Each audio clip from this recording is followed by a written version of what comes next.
Bismillahirrahmanirrahim. Assalamualaikum warahmatullahi wabarakatuh. Alhamdulillahi rabbil alamin. Wassalatu wassalamu ala asrafil anbiya'i wal mursalin wa ala alihi wa ashabi ajmain amma ba'd. Rabbi syrahli sadri wa yassirli amri wahlul uqdatan min lisani yafqahu qawli.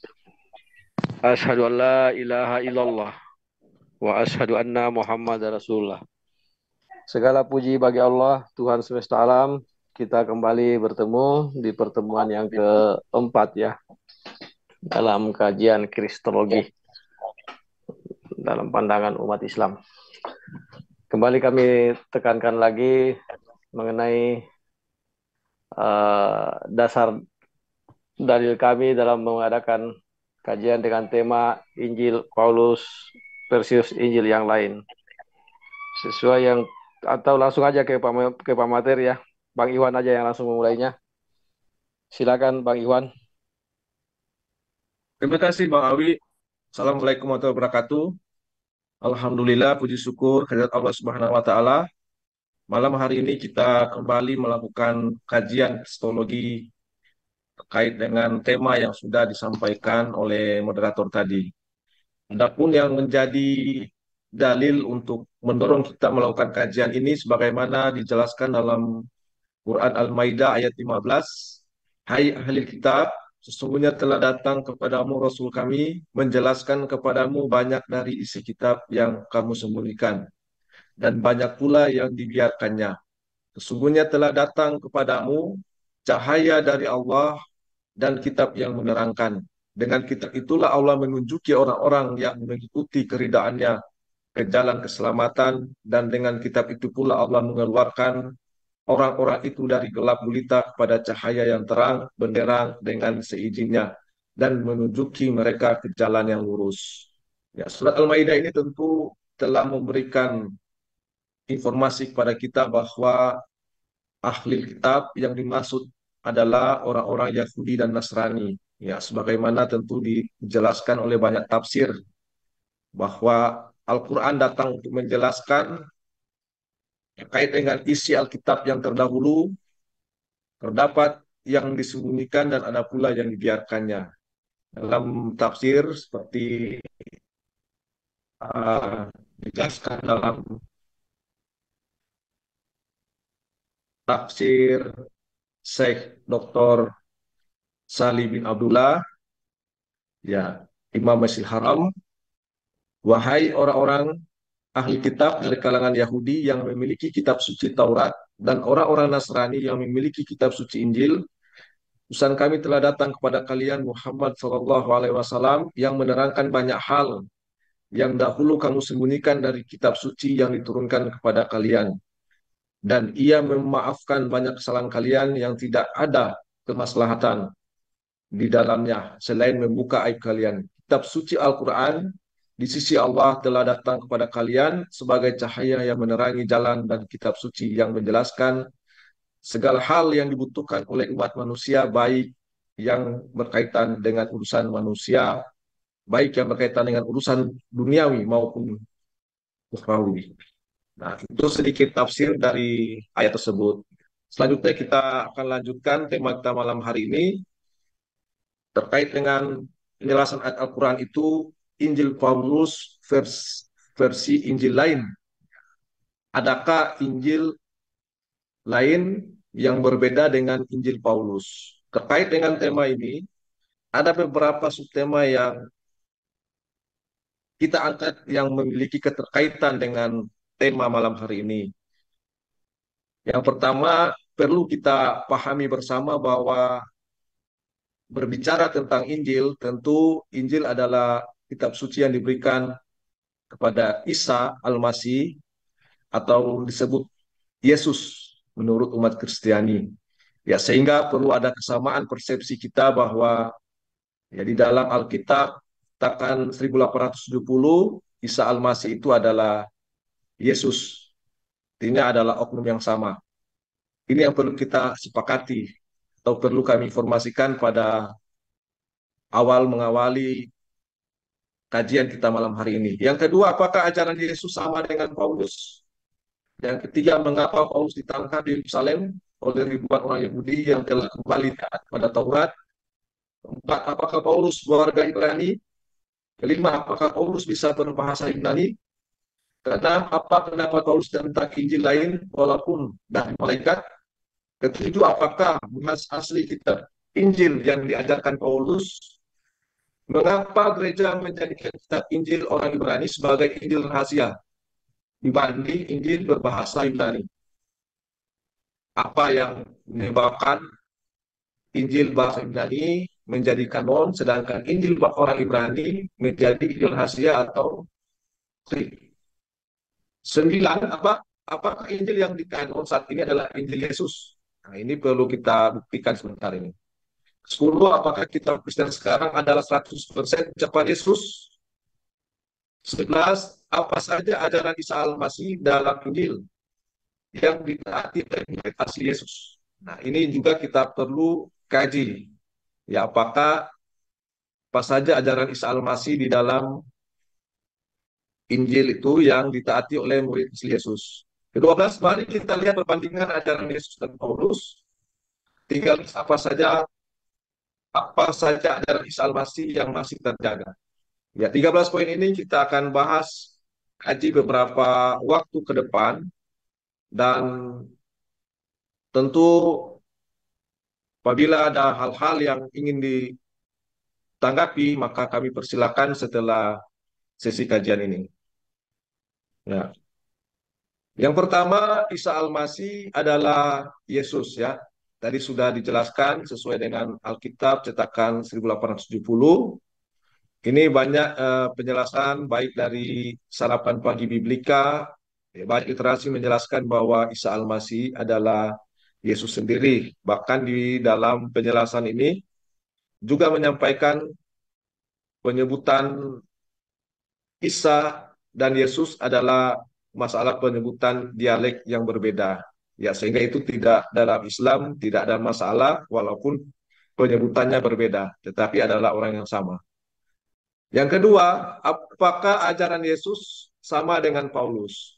Nah, ini tentu kita mencoba membuka ya kitab kanon, ya versi yang dikanon dalam Kisah Para Rasul 21.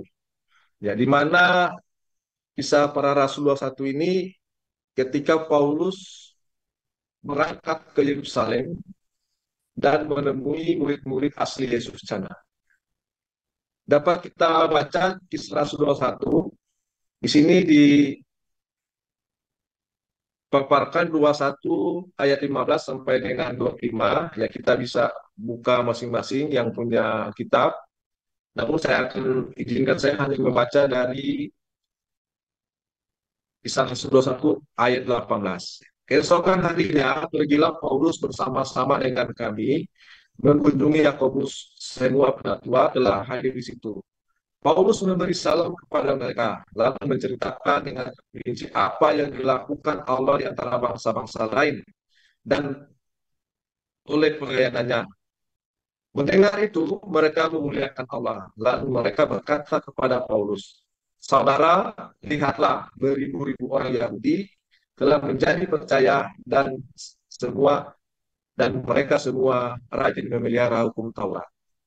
Nah, kalau sampai di sini, kalau kita amati murid-murid Yesus dan orang-orang Yahudi ketika pasca Yesus sudah tiada, mereka semua telah kembali memelihara hukum Taurat. Ya, memelihara dalam arti tidak melepas hukum Taurat, tetapi benar-benar melakukan hukum Taurat.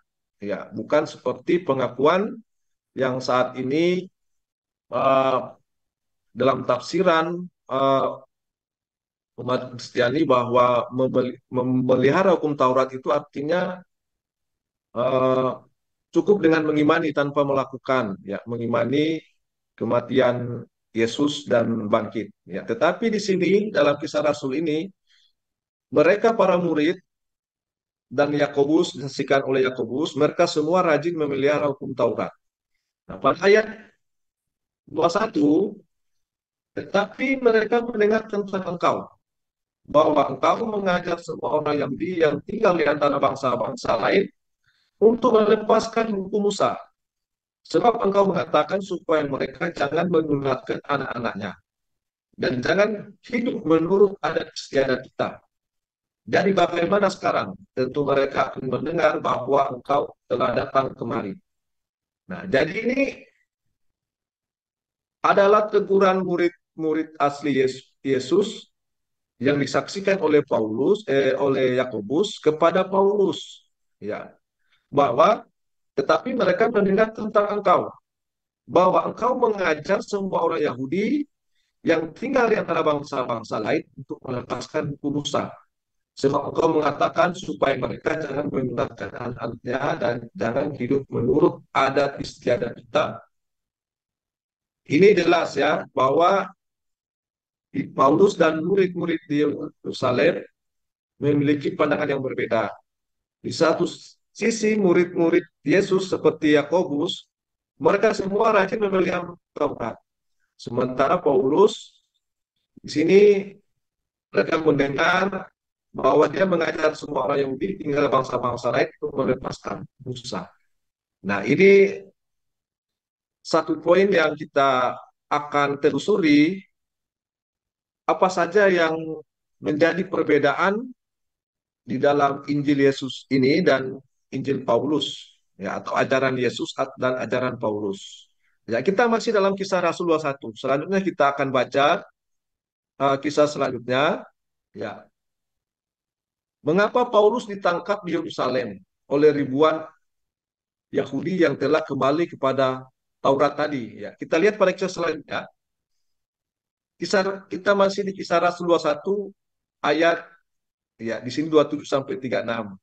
Ya, saya sudah memberikan board pada ayat ke-28, tapi saya baca mulai ada 7. Ketika masa 7 hari itu sudah hampir berakhir, orang-orang Yahudi yang datang dari Asia melihat Paulus di dalam bait Allah, lalu mereka menghasut orang dan menangkap dia sambil berteriak. Nah, kalau kita melihat tradisi yang dilakukan orang Yahudi di sini, mereka ini datang ke Yerusalem melaksanakan suatu perayaan, ya, hari raya yang lamanya selama 7 hari. Ini sama persis dengan umat Islam melaksanakan ibadah haji yang inti pelaksanaannya kurang lebih 7 hari. Ya. Sambil berteriak, jadi orang-orang Yerusalem itu ketika melihat Paulus di dalam bait Allah, ya, justru orang-orang Yerusalem yang kembali kepada hukum Taurat tadi, mereka beribadah di dalam bait Allah. Sementara dalam keyakinan atau ajaran Paulus, umat Kristen bait Allah itu sudah tidak ada karena sudah diganti dengan Yesus itu sendiri. Nah, pertanyaannya di dalam kisah Rasul ini justru mereka kembali memelihara hukum Taurat dan beribadah di dalam bait Allah sambil berteriak, "Hai orang-orang Israel, tolong, inilah orang yang mana-mana mengajar semua orang untuk menentang bangsa kita dan menentang hukum Taurat dan tempat ini." Nah, jadi di sini jelas tiga hal yang dilakukan, yang dipermasalahkan, ya, tentang bangsa kita dan menentang Taurat dan menentang tempat ini, ya, hukum Taurat dan tempat ini juga. Dan sekarang ia membawa orang Yunani pula ke dalam bait Allah dan menyanjiskan tempat suci ini. Nah, jadi orang-orang yang memelihara hukum Taurat itu tetap berada di dalam bait Allah untuk beribadah, ya. Kemudian kita dapat lihat juga di dalam kisah selanjutnya, dengan kehadiran Paulus ini, artinya kita dapat melihat mengapa ada perbedaan uh, ajaran Paulus, karena di sini dia sepertinya menjadi sebab terjadinya kekacauan. Di kisah Rasul 21 ayat 30, maka tempatlah seluruh kota dan rakyat datang berkerumun. Ia menangkap Paulus dan menyeretnya keluar dari bait Allah. Dan sekiranya itu juga semua pintu gerbang bait Allah ditutup. Nah, ini seluruh kota Yerusalem gempar. Bahkan Paulus diseret keluar dari bait Allah. Bait Allah pun langsung ditutup. Dari sini kita sudah bisa melihat Yakobus dan murid-murid tadi, mereka tidak menunjukkan ajaran atau sebagaimana menuhankan Yesus di sana, ya, karena mereka di dalam bait Allah untuk beribadah kembali pada hukum Taurat. Sementara mereka merencanakan untuk membunuh dia, sampai kabar kepada kepala pasukan bahwa seluruh Yerusalem gempa. Nah, pertanyaannya, di manakah orang-orang Kristen yang memiliki ajaran sama dengan Paulus? Ya, karena seluruh Yerusalem ini gempa dengan kejadian uh, Paulus ditemukan di dalam bait suci dengan beberapa penyebab yang sudah dibacakan tadi, ya. Kepala pasukan itu segera bergerak dengan prajurit-prajurit dan perwira-perwira dan maju mendapatkan orang banyak. Ketika mereka melihat dia dan prajurit-prajurit itu, berarti mereka memukul Paulus. Ya, ini Paulus dipukul. Padahal dia berada di tengah-tengah orang yang rajin memelihara hukum Taurat. Di manakah orang Kristen yang sama ajarannya dengan Paulus? Ya, kalau sama, maka Paulus tidak akan dipukul. Ya, tetapi ayat 34, tetapi dari antara orang banyak itu ada yang meneriakan kepadanya, ini ada pula yang meneriakannya itu. Dan oleh karena keributan itu, dia tidak dapat mengetahui apakah yang sebenarnya terjadi. Nah, ini jelas ya, sampai pada kisah selanjutnya, sampai terjadi kekacauan atau gempar seluruh Yerusalem. Ya, kita masih lihat di kisah selanjutnya agar kita bisa memulai melihat adanya perbedaan ajaran Paulus, Yesus dan murid-murid Yesus yang ada di Yerusalem. Ya, Paulus diseret ya keluar dari bait Allah dan seketika itu juga semua pintu gerbang Allah ditutup. Ya, apakah Paulus warga Ibrani?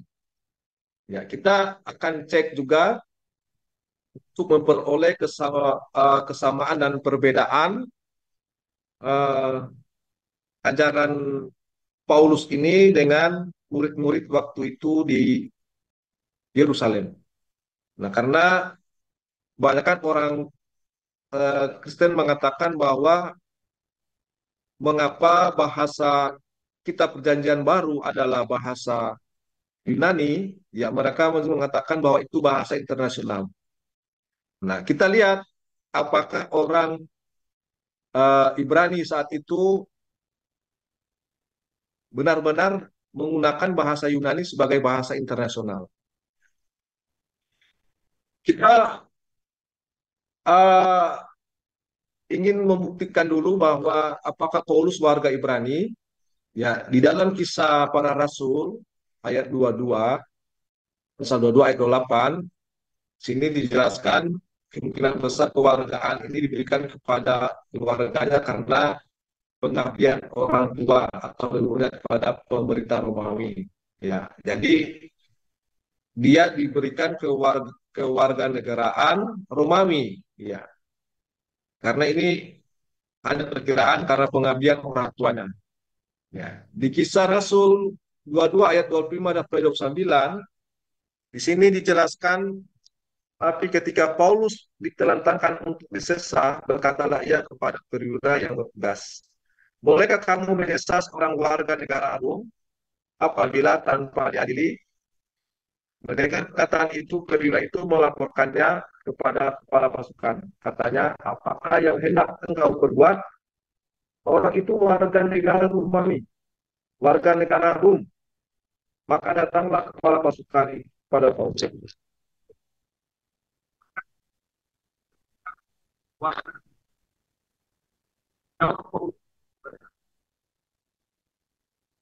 Lalu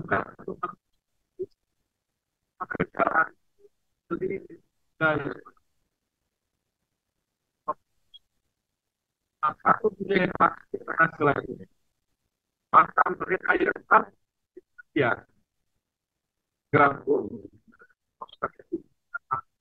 lah Paulus yang dia kasih orang. Sampai di sini tentu kita sudah mulai melihat kewarganegaraan Paulus ini adalah warga Romawi.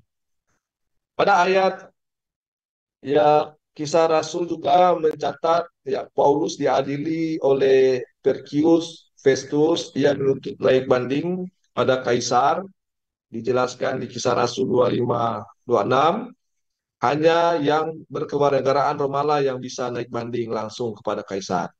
Ya ini hanya sekedar informasi tambahan agar kita bisa melihat uh, perbedaan Injil Paulus dan versi Injil lain. Ya, kalau di sini sudah menjelaskan bahwa kewarganegaraan Paulus bukan Ibrani. Ya, berarti Paulus tidak menggunakan bahasa Ibrani dalam kesehariannya, walaupun mungkin dia bisa berbahasa Ibrani ya, tetapi kewarganegaraannya adalah Romawi. Apakah Paulus bisa berbahasa Yunani? Nah, ini menjadi pertanyaan juga sehubungan dengan kewarganegaraannya tadi. Dia Romawi, tetapi sering ada klaim dari pernyataan umat Kristiani bahwa mengapa Injil tidak menggunakan bahasa di mana bahasa ibu kelahiran Yesus, karena bahasa Yunani adalah bahasa internasional. Ya, apakah Paulus bisa berbahasa Yunani? Ya, kita lihat di dalam Kisah Para Rasul. Kisah Para Rasul 21, ketika dalam perikop Paulus meminta izin berbicara, ketika Paulus hendak dibawa masuk ke markas, ia berkata kepada kepala pasukan itu, "Bolehkah aku mengatakan sesuatu kepadamu?" Jawabnya, "Tahukah engkau bahasa Yunani?" Jadi di sini kita dapat melihat bahwa orang-orang di zaman itu sebetulnya tidak menggunakan bahasa Yunani secara keseluruhan, tetapi mereka menggunakan bahasa Ibrani.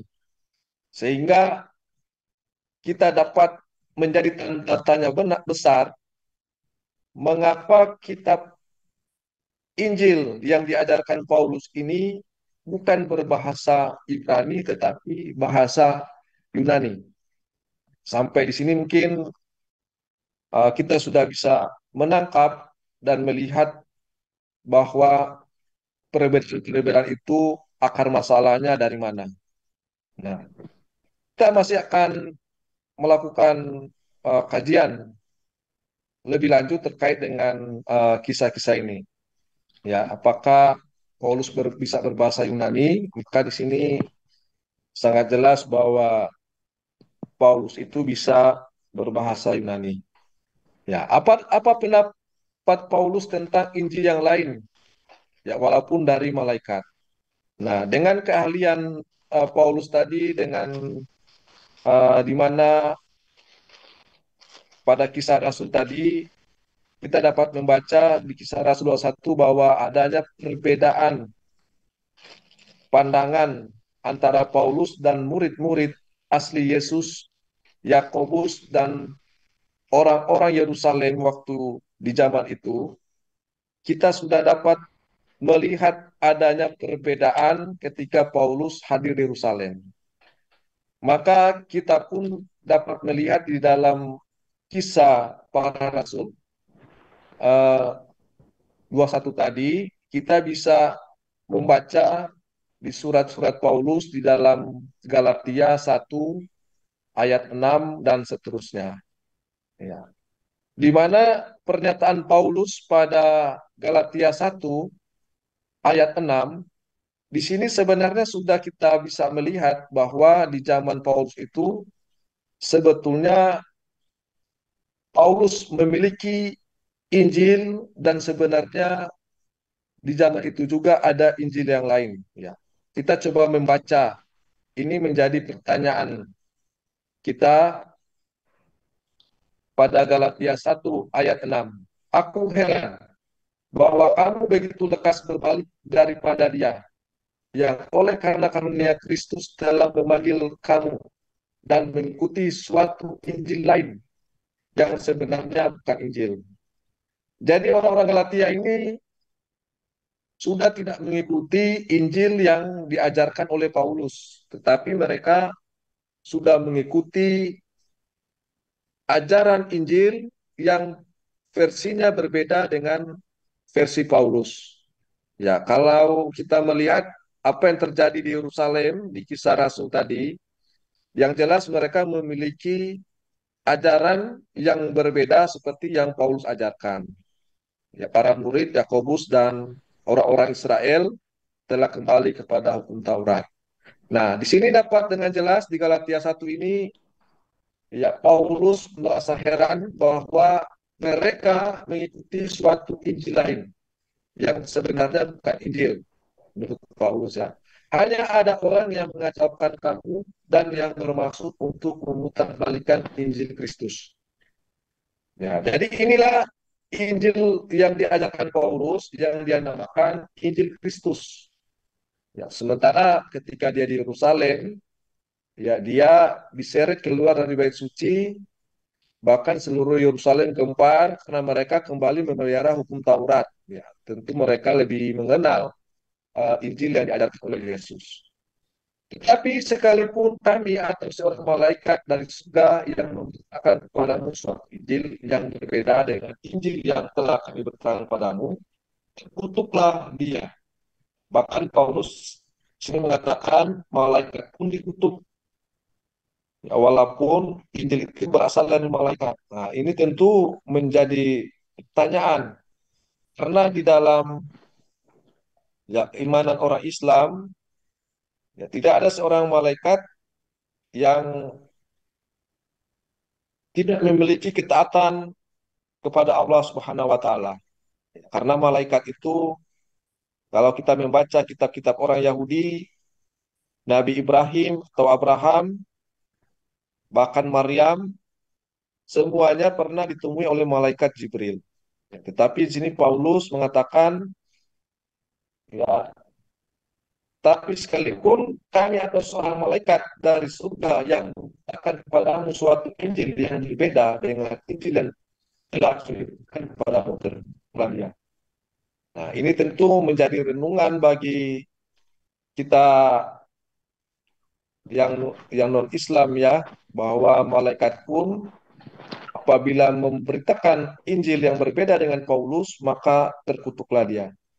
Nah, ini tentu kita sudah dapat membandingkan atau lebih jelas mengapa ada pertentangan Paulus dan Yakobus dan murid-muridnya di Yerusalem ketika Paulus ke Yerusalem, karena Injil Paulus ini berbeda dengan tidak sama dengan suatu Injil lain. Ya, di sini berarti di zaman itu sudah ada Injil lain. Nah, tentu kita berpikir apakah Injil lain ini masih terbawa pada abad-abad selanjutnya atau memang sudah tidak ada. Apakah masih terbawa, maka apakah Injil itu diakui atau tidak diakui, atau Injil terlarang atau diapokrifkan. Tentu ini menjadi kajian kita malam hari ini terkait dengan tema yang sudah kita jelaskan di atas. Ya, Oke. sebelum aku menjelaskan kepadamu saudaraku bahwa Injil yang diciptakan ini bukanlah Injil manusia, karena aku bukan menerima dari manusia, dan bukan manusia yang mengajarkan kepadaku. Nah, ini pertanyaan juga, kalau Paulus mengatakan bahwa Injil yang kuberitakan itu bukan Injil manusia, karena aku bukan menerima dari manusia, dan bukan manusia yang menceritakannya, aku lantas dari siapa? Siapa yang mengajarkan kepada Paulus? Ya. Sedangkan Isa Al-Masih saja, ya dia mendapatkan perintah dari Allah. Nah, sementara Paulus mengatakan bukan dari manusia. Siapa yang mengajarkan Paulus tentang Injil yang diciptakan ini? Nah, ini sehingga perlu kita pertanyakan agar kita dapat melihat sebenarnya pertentangan dan perbedaan adanya suatu Injil lain yang sudah ada di zaman Paulus. Selanjutnya kita next ya di dalam penjelasan atau materi kita malam hari ini, ya kita juga perlu mengetahui apakah bahasa asli kitab Injil yang diajarkan oleh Paulus. Ya, maka sebenarnya sudah kita jelaskan tadi bahwa bahasa aslinya adalah bahasa Yunani. Ya, di dalam sarapan pagi Biblika bahkan di sini menjelaskan bahwa di sinagog di Nazaret Yesus Kristus membaca kitab Yesaya dari Septuaginta. Nah, ini tentu perlu ada pembuktian. Berarti ketika di zaman Yesus itu, Septuaginta itu berbahasa Yunani. Ya, bahasa Ibraninya ada di mana? Ya, apakah Yesus sudah tidak memiliki bahasa asli Ibrani sehingga dia membacakan terjemahan dari bahasa Ibrani? Ya, karena di sini jelas dituliskan di dalam sarapan pagi Biblika. Di sinagog di Nazaret, Yesus Kristus membaca kitab Yesaya dari Septuaginta. Berarti Yesus hanya ada terjemahan di masa itu. Ya, tidak ada bahasa asli Ibrani lagi. Ya, jadi ini juga menjadi bahan eh, pemikiran ya dari kalangan Kristiani, di mana kitab asli yang berbahasa Ibrani itu. Ya, ini sekilas informasi saja menambah literasi kita tentang bahasa yang digunakan kitab perjanjian baru. Kemudian yang menjadi pertanyaan kita selanjutnya juga, mengapa gereja menjadikan kitab Injil orang Ibrani sebagai Injil rahasia? Ya, kitab Injil Ibrani ini salah satu Injil yang diapokrifkan dibanding Injil yang berbahasa Yunani. Ini ada 41 daftar Injil apokrif, di antaranya ada Injil orang Ibrani. Ya, tetapi Injil ini sangat sayang sekali mengapa dimasukkan dikelompokkan dalam Injil apokrif yang dilarang dibaca oleh gereja. Ya, dibanding dengan Injil berbahasa Yunani yang diajarkan Paulus. Oke, Ya, sebenarnya dalam Bang Injil, Iwan, sebentar interupsi ya, dulu. Oke, sebelum lanjut ke ini berikutnya, ini suaranya Bang Iwan agak kadang-kadang hilang. Bagaimana di Pak Agus? Apakah jelas suaranya Bang Iwan? Soalnya di saya kadang-kadang hilang ini.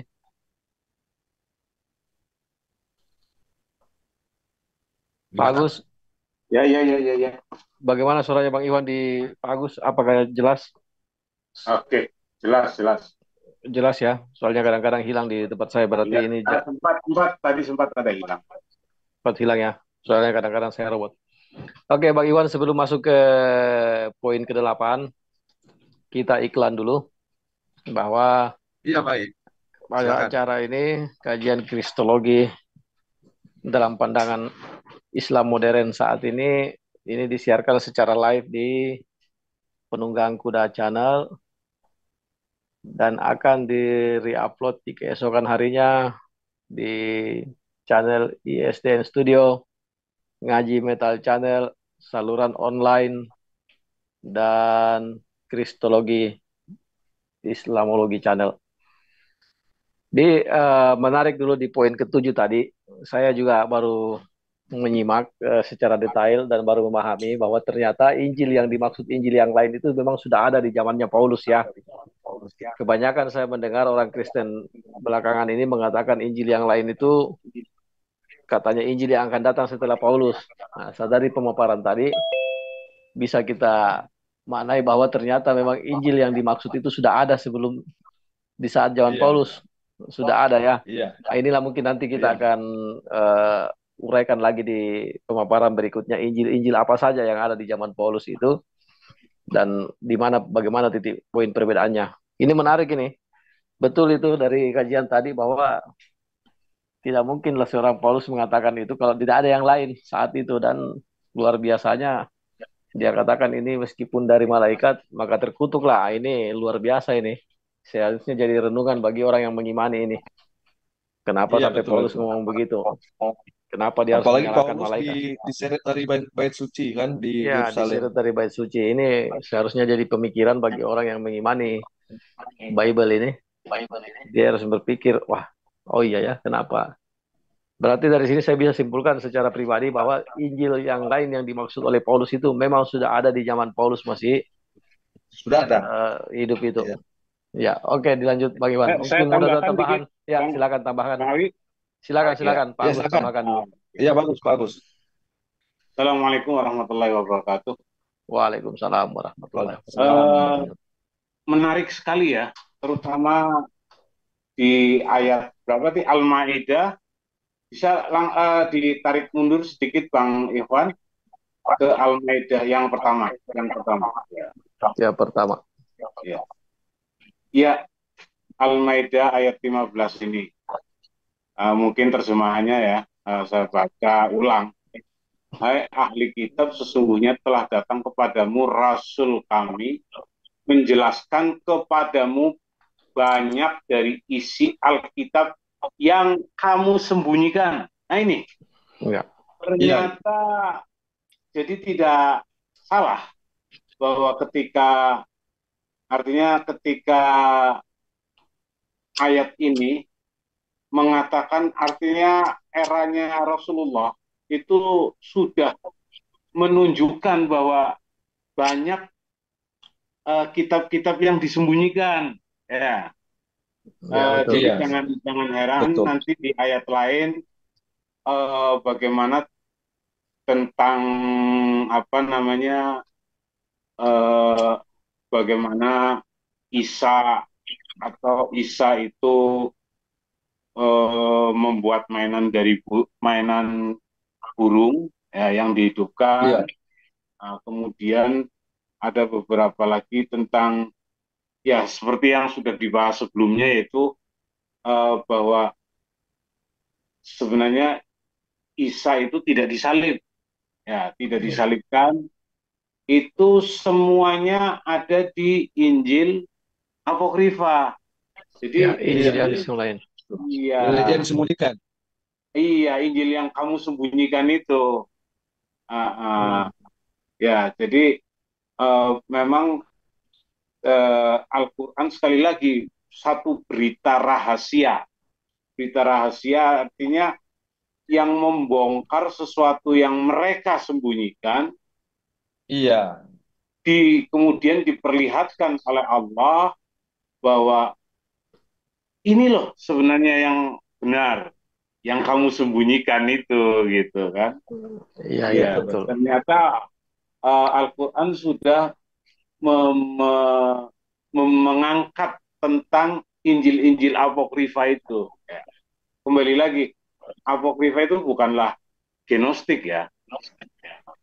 Betul. Walaupun kadang mereka mengatakan ini Injil genostik, bisa jadi itu adalah sebuah Injil Apokrifa. Gitu. Iya. Apokrifa. Iya, Betul oke. bagus. Iya, iya. Itu aja tambahan dari saya. Jadi ini kajiannya sangat menarik. Lanjutkan Bang Iwan. Oke. Iya, makasih ya. Jadi di Al-Maidah ini luar biasa ya bahwa menjelaskan kepadamu banyak dari isi Alkitab yang kamu sembunyikan.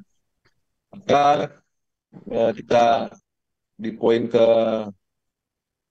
4 8. tadi bahkan ya ke-8 ya kita lihat juga Kisah Rasul tadi Paulus bertentangan dengan Yakobus dan murid orang Yerusalem saat itu.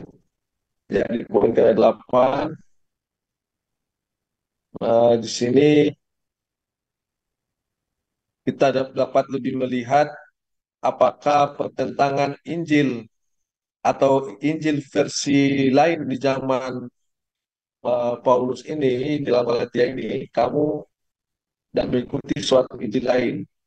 Apakah ini masih uh, keberadaannya berada di zaman-zaman selanjutnya? Ya, karena kita dapat melihat di dalam Injil Apokrifa ini, yang dianggap apokrif ya, yang dilarang dibaca ini ada kurang lebih 41 daftar Injil apokrif. Makanya di sini salah satu Injil apokrif ini ada Injil orang-orang Ibrani. Ya, di sini jadi pertanyaan mengapa Injil orang Ibrani ini yang sangat mengetahui tentang keberadaan Yesus ini, dia dianggap apokrif dibanding dengan yang berbahasa Yunani. Ada Injil Maria, ya. Di sini juga ada Injil masa Yesus, masa kecil Yesus Kristus. Nah, di sini banyak sekali. Ya, jadi jika ini diangkat untuk dikaji, maka tentu ini merupakan suatu informasi yang sangat berharga, ya, sebagaimana Al-Quran mengatakan tadi banyak ahli kitab menyembunyikan tentang kebenaran. Ya.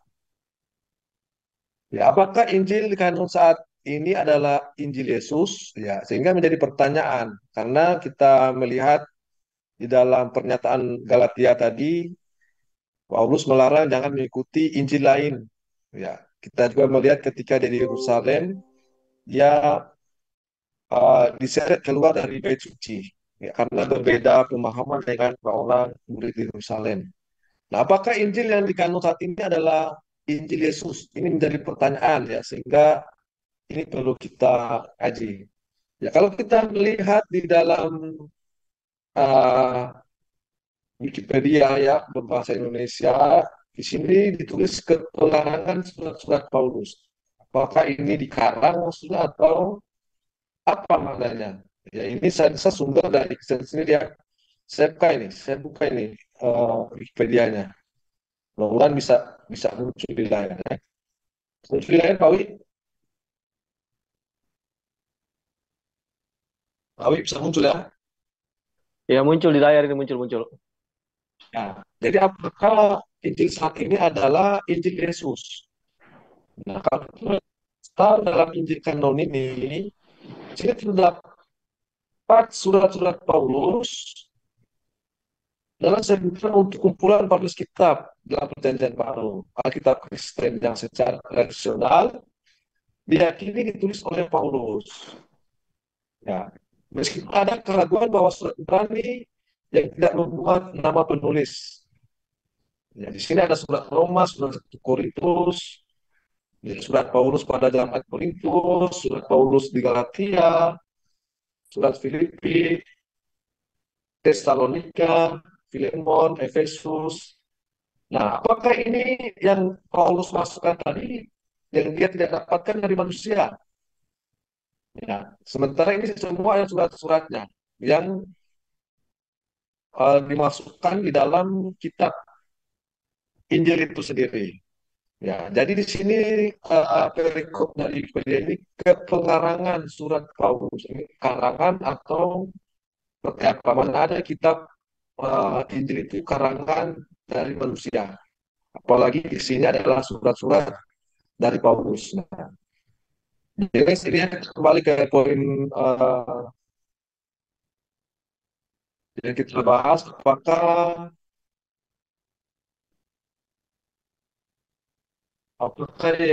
Injil ini adalah Injil Yesus.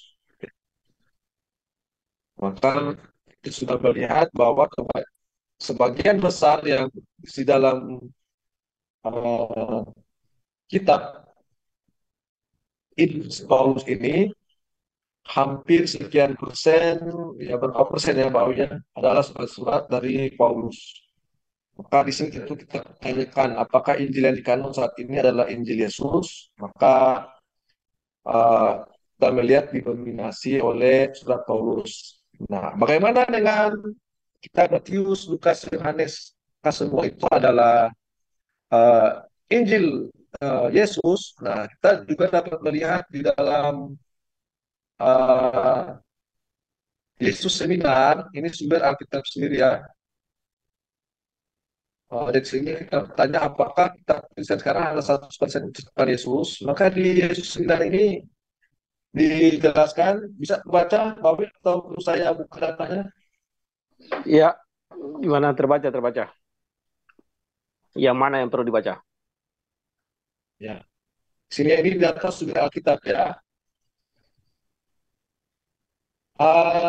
Di sini beberapa tahun terakhir, mereka telah mencapai pada suatu kesimpulan bahwa Yesus tidak pernah mengatakan sebanyak 82%.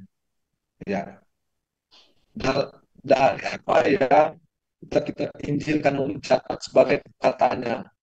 Sedangkan sisanya 18% masih dilakukan pula. Jadi di dalam Yesus seminar ini, mereka menetapkan perkataan Yesus dalam Alkitab itu hanya 18%.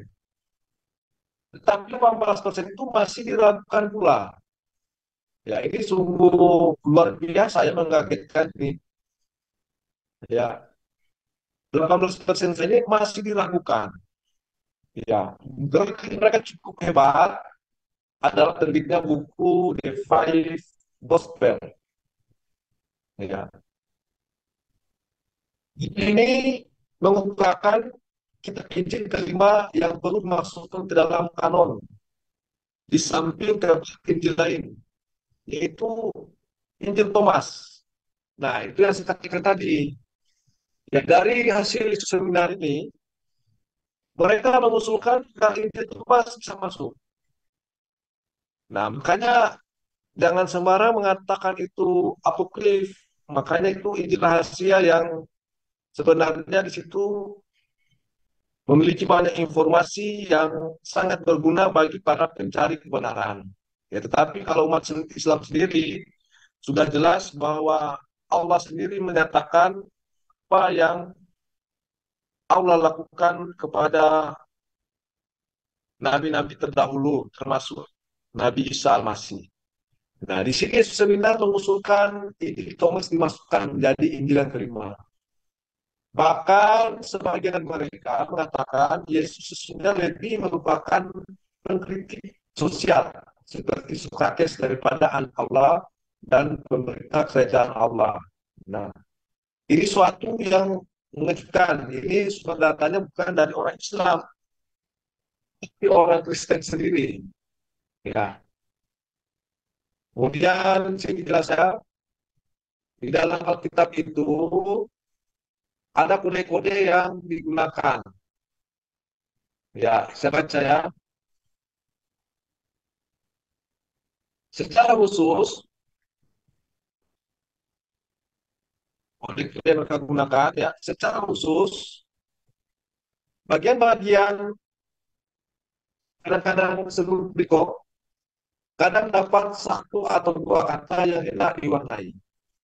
Warna merah berarti Yesus mengatakan hal tersebut paling tidak suatu sangat mirip dengannya asli.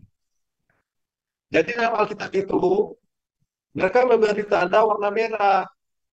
Itu berarti termasuk dalam 18% yang diakui ucapan Yesus.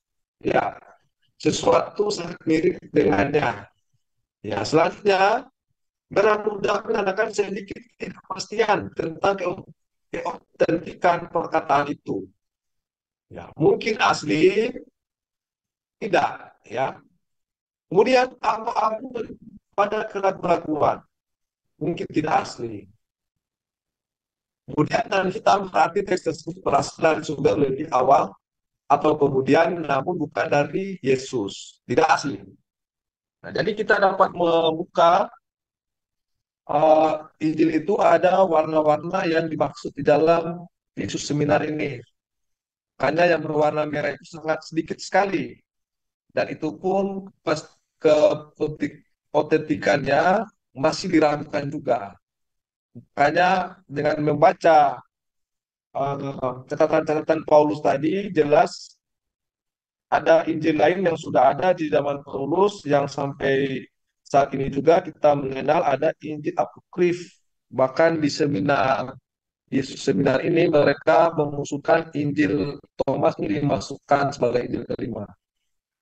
Ya, silakan Pak Awi, Pak Agus bisa mengomentari ini karena ini juga penting untuk dikomentari. Silakan. Silakan Pak Agus, mungkin ada yang mau tambahkan? Ya, ya, ya, ya. Ya, kalau mengenai Yesus Seminari itu sudah dibahas luar biasa oleh para pakar-pakar kristologi. Tinggal bagaimana umat Kristen sendiri untuk mempertimbangkannya. Rasa mempertimbangkannya, apakah memang perlu dijadikan sebuah pertimbangan untuk mendalami kembali apa isi dari ajaran kekristenan, atau memang mau masa bodoh, atau pada posisi status quo. Status quo artinya, dengan kata lain, imani saja gitu kan. Imani saja yang ada, dengan kemudian bahwa mengatakan bahwa itu ilmuwan itu mengada-ada, misalkan dengan bahasa gitu. Ya silakan saja. Oke. Itu tambahan dari saya. Silakan Bang Awi. Lanjut Bang Ivan, lanjut. Iya, saya sudah lama juga mendengar tentang seminar 32 sarjanawan Kristen ini tentang membahas masalah autentiknya Bible ini yang cuma 18% itu pun diragukan, 18% itu pun diragukan, semuanya adalah pernyataan Yesus. Tapi yang menarik tadi ada rencana memasukkan Injil Thomas. Nah, mudah-mudahan di pembahasan ke depan ini setidaknya ada garis besarnya Injil Thomas bisa dipaparkan nanti. Apakah dia berbeda atau memang sama dengan ajarannya si Paulus ini? Silakan Bang Iwan dilanjutkan. Oke, baiklah. Terima kasih ya. Ini perlu dicatat dan sumbernya dari kekristenan sendiri. Nah, kita lanjut ya. Selanjutnya poin pada Oh ya, sebentar Bang Iwan, sebentar. Mungkin Bang Iwan bisa ya, bergeser sedikit dari posisinya itu, soalnya sinyalnya kayaknya agak naik turun. Bergeser sedikit dari posisi dulunya yang sekarang. Posisi laptopnya digeser ke sekitar 50 cm itu kalau bisa. Soalnya agak-agak ini ya, ya. bergelombang suaranya. Ya, silakan, silakan.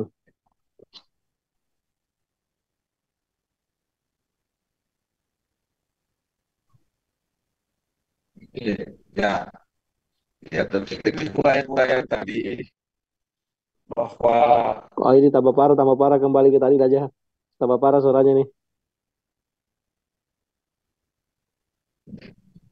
oke, terkait dengan adanya Yesus seminar tadi, kita sudah melihat 18% saja yang diakui sebagai Injil Yesus, dan kemudian dari data yang kita tampilkan tadi juga uh, sebagian besar adalah surat Paulus. Nah, mungkin menjadi pertanyaan kita selanjutnya, di dalam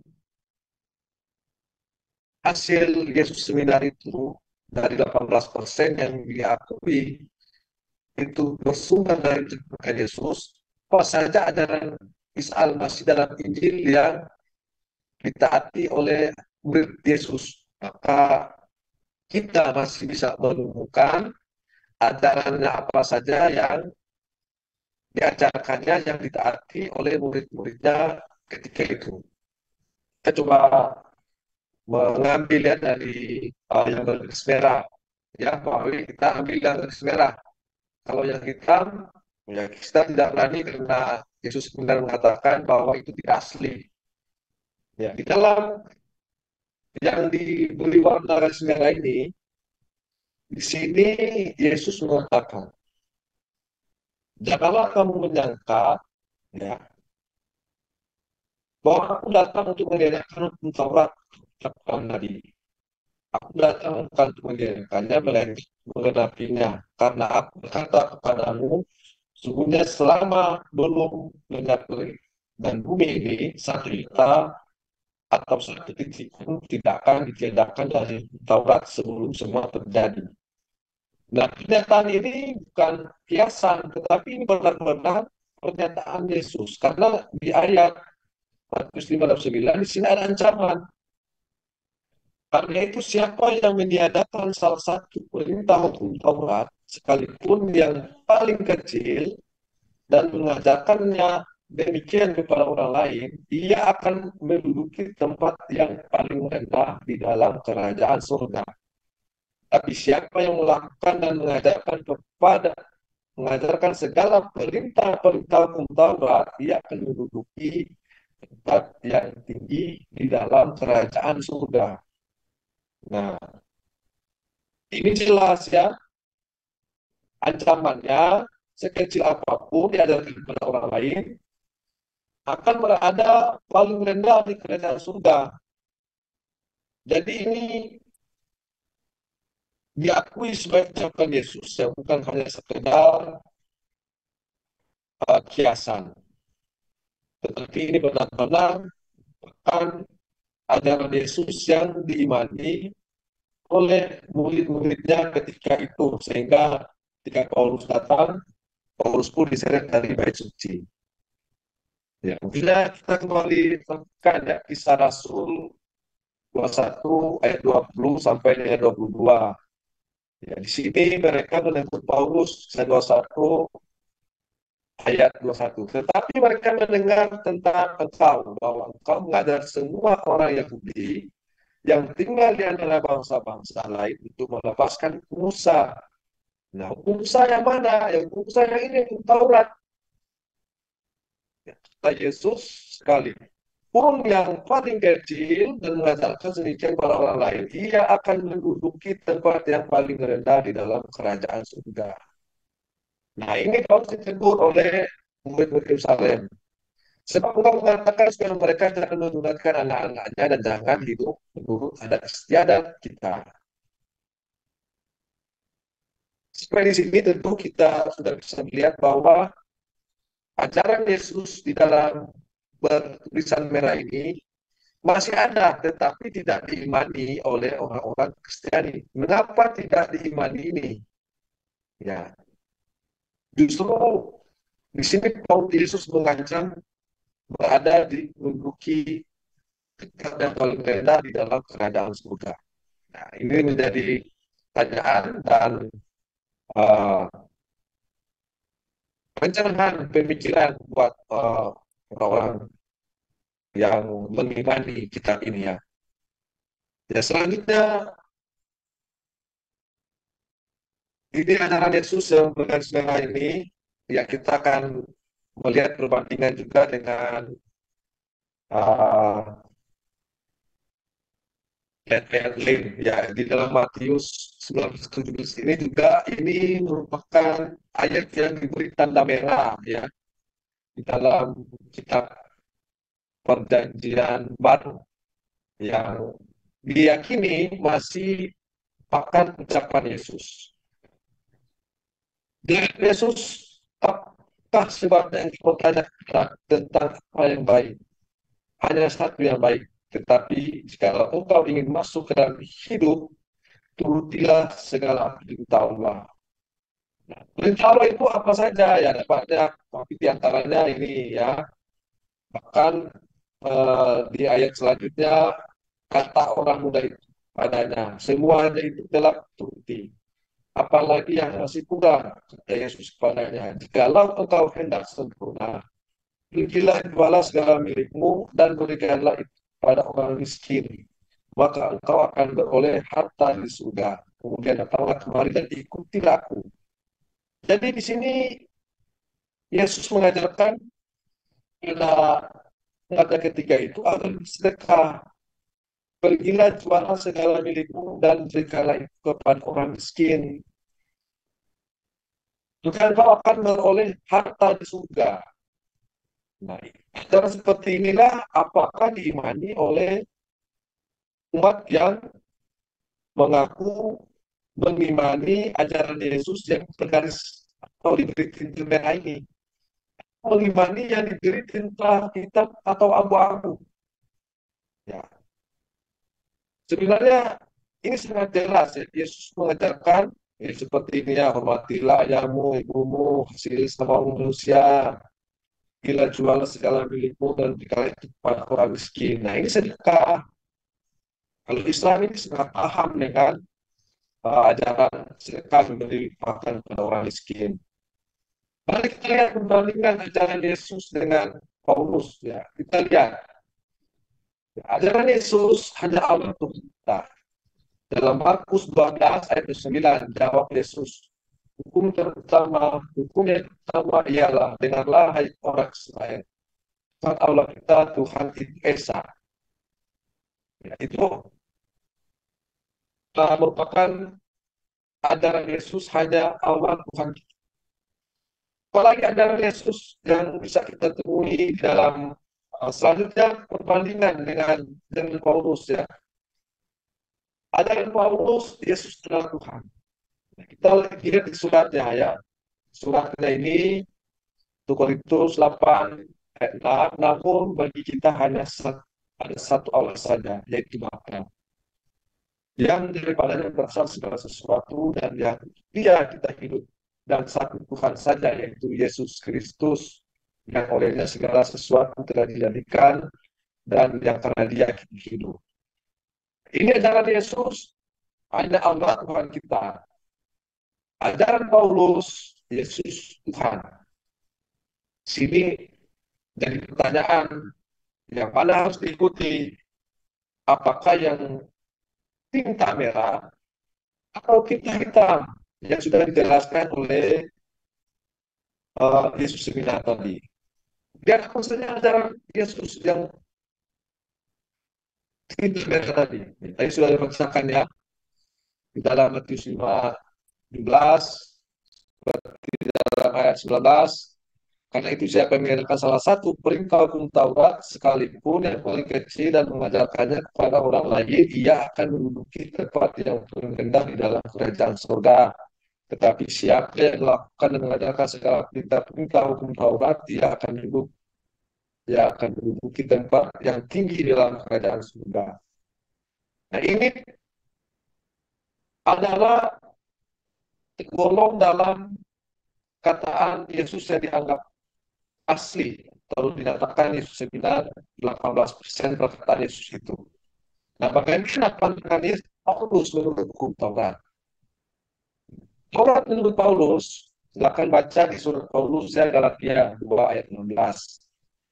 Kamu tahu bahwa tidak seorang pun yang dibenarkan oleh karena melakukan hukum Taurat, tapi hanya iman dalam Yesus Kristus. Sebab itu kami pun telah percaya pada Yesus Kristus supaya kami dibenarkan oleh iman dan Kristus dan bukan oleh melakukan hukum Taurat.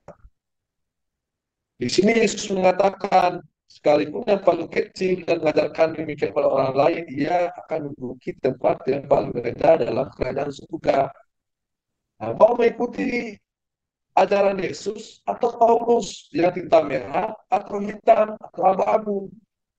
Di sini jelas pendengarannya berbeda kait dengan hukum Taurat. Nah, pertanyaannya, masih adakah ajaran saja yang masih kita temui di dalam tinta merah yang dikatakan oleh Yesus seminar sebagai Yesus? Kita lihat, ya, ajaran Yesus berdoa kepada Allah. Matius 26 ayat 39. Maka ia maju sedikit lalu sujud dan berdoa. Katanya, ya Bapakku, jika sekiranya mungkin, biarlah cawan ini lalu daripadaku, tetapi janganlah seperti yang kuhendaki, melainkan seperti yang engkau kehendaki. Nah, yang Yesus berdoa kepada Allah, ini masuk digolongkan ucapan Yesus yang diakui dalam Yesus seminar. Sedangkan yang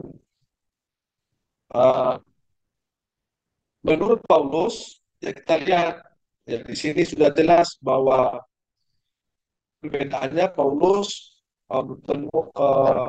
mengatakan dan satu Tuhan saja, yaitu Yesus Kristus. Sementara di sini Yesus mengatakan, ya, bahwa untuk semua ialah dengan hai Israel, Tuhan kita, Tuhan itu Esa. Ya, kemudian dia di sini ia maju sedikit lalu sujud dan berdoa. Nah, di sini sudah kita dapat melihat perbandingan ajaran Yesus dan ajaran Paulus. Nah, apa saja ajaran Isa Masih yang masih jaga? Kita lihat, ya, selain tadi maksudnya masih terjaga. Di ajaran Yesus hanya Allah Tuhan kita. Ya, di dalam Al-Quran inilah yang masih uh, terjaga sebagaimana Allah telah mengatakan di dalam Quran Al-Maidah ayat 72 yang saya kita semuanya. Ya, sesungguhnya telah kafirlah orang-orang yang kata sesungguhnya Allah adalah Al-Masih Maryam. Padahal Isa Al-Masih sendiri berkata, hai Bani Israel, sembahlah Allah Tuhanku dan Tuhanmu. Sesungguhnya orang yang suka sesuatu dengan Allah, maka pasti Allah mengharamkan kepadanya surga dan tempatnya ialah neraka. Tidaklah ada bagi orang-orang lain itu seorang penolong. Dan Allah menjelaskan keberadaan Yesus di tengah-tengah Bani Israel, sebagaimana yang mengatakan tentang janganlah kamu menyangka bahwa aku datang untuk menjadikan Taurat atau kitab para nabi, aku datang bukan untuk menjadikan mereka untuk mengakuinya. Dalam Quran Al-Maidah ayat 46, dan kami iringkan jejak mereka nabi-nabi Bani Israel dengan Isa putra Maryam membenarkan kitab yang sebelumnya, yaitu Taurat, dan kami telah memberikan kepadanya kitab Injil, sedang di dalamnya ada petunjuk dan cahaya yang menerangi, dan membenarkan kitab yang sebelumnya, yaitu kitab Taurat, dan menjadi petunjuk serta pengajaran orang-orang yang bertakwa. Nah, jadi di sini sangat jelas bahwa ajaran para nabi, ya, Nabi Muhammad SAW dan Nabi Isa alaihissalam atau Yesus, mereka benar-benar mengajarkan tentang tauhid, dan Allah menurunkan Taurat dan Injil sebelum Al-Quran. Jadi inilah yang dimaksud dengan jalan yang lurus, bukan jalan yang berkelok-kelok atau bercabang-cabang. Ajaran Yesus jelas berdoa kepada Allah dan masih terjaga hari ini umat Islam sebagaimana yang diajarkan Nabi Muhammad SAW, hanya berdoa kepada satu-satunya Rabbul Alamin, Allah Subhanahu wa Ta'ala, Tuhan langit dan bumi. Ya.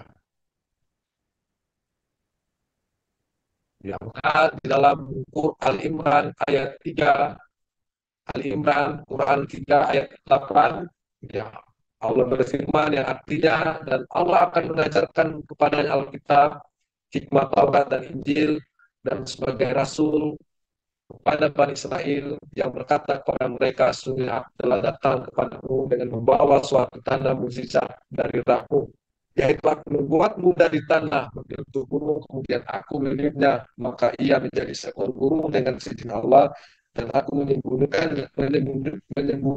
menyembuhkan orang yang buta sejak dari lahirnya, dan orang yang berpenyakit kusta, dan aku menghidupkan orang mati dengan seizin Allah. Dan aku kabarkan kepadamu apa yang kamu makan dan apa yang kamu simpan di rumahmu. Sesungguhnya pada demikian itu adalah suatu tanda kebenaran kerasulanku bagimu jika kamu sungguh-sungguh beriman. Maha benar Allah dari segala firman-Nya. Jadi dari pembahasan kita malam hari ini, ternyata apa yang disampaikan oleh Al-Quran, para ahli kitab telah menyembunyikan banyak kebenaran dalam Alkitab, benar-benar terbukti dan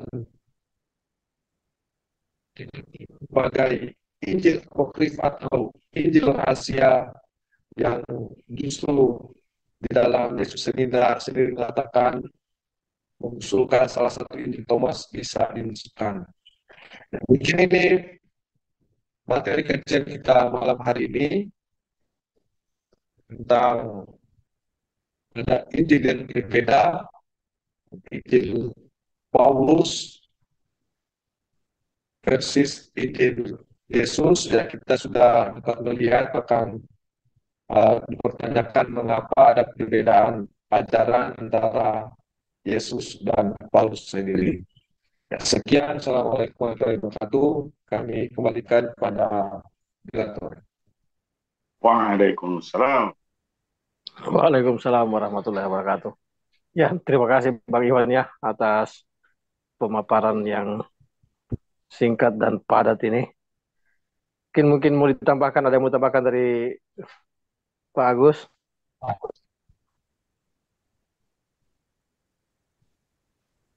Ya, ya, ya. Saya rasa sudah cukup ya Sudah cukup ya. apa yang sudah dipaparkan Bang Iwan, dan sudah jelas bahwasanya memang Paulus itu eh, kontroversi sekali, terutama dengan Petrus. Ya, dan saya ingat betul ya. Ini mohon maaf. eh, Sebenarnya kalau di dalam Injil sinopsis itu yang jelas-jelas menjadi orang kedua dari Yesus ini di Injil sinopsis ya, sinoptik, di Injil sinoptik itu adalah Petrus, karena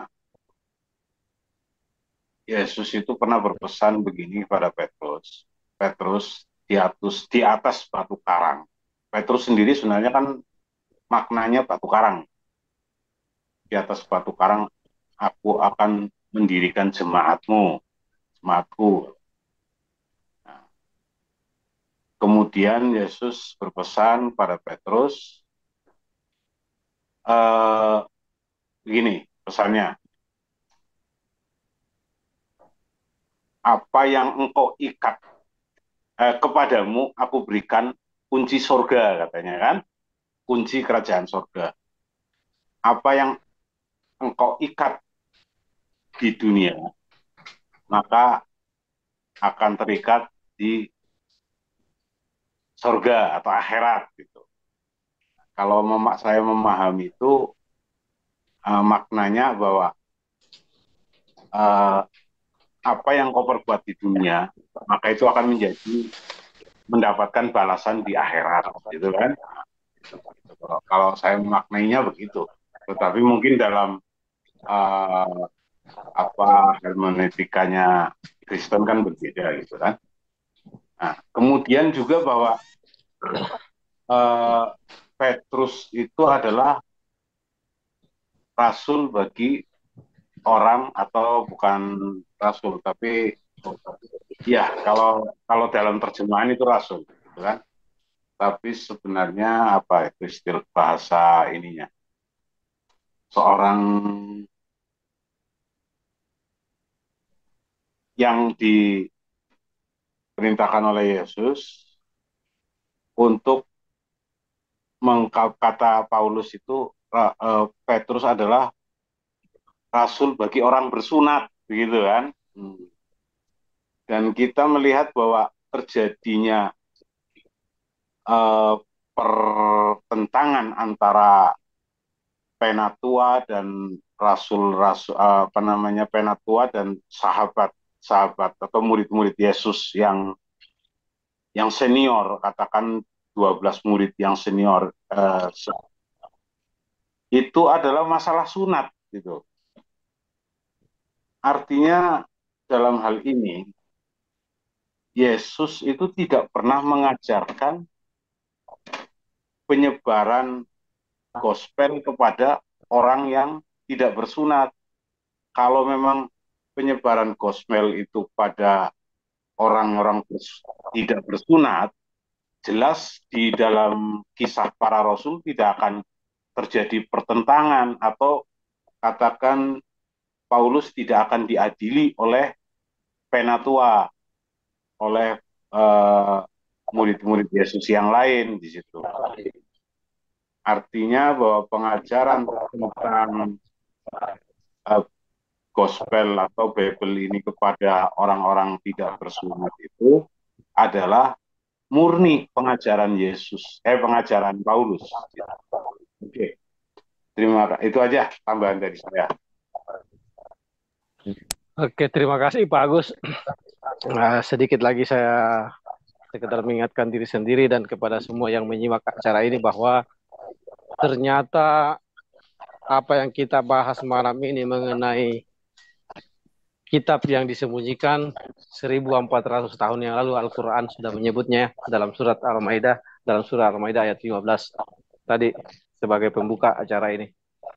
Bahwa ketika orang-orang Kristen sekarang mau membantah kebenaran Al-Quran, bahwa sebelum terekspos ini mengenai Injil Apokrif, ternyata Al-Quran sudah lebih dulu mengatakan mengapa kalian menyembunyikan sebagian dari kitab-kitab yang Allah firmankan kepada nabi-nabi sebelumnya.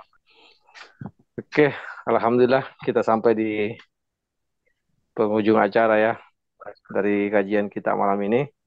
Semoga bermanfaat, terutama tapi saya pribadi sangat merasakan manfaatnya ya. Banyak pengetahuan baru yang saya bisa dapatkan dari kajian kita ini bersama. Oke, saya tutup acara ini dengan doa majelis. Subhanakallahumma wa bihamdika asyhadu an la ilaha illa anta astaghfiruka wa atubu ilaih. Wabillahi taufiq wal hidayah. Wassalamualaikum warahmatullahi wabarakatuh. Waalaikumsalam warahmatullahi wabarakatuh. Assalamualaikum warahmatullahi wabarakatuh.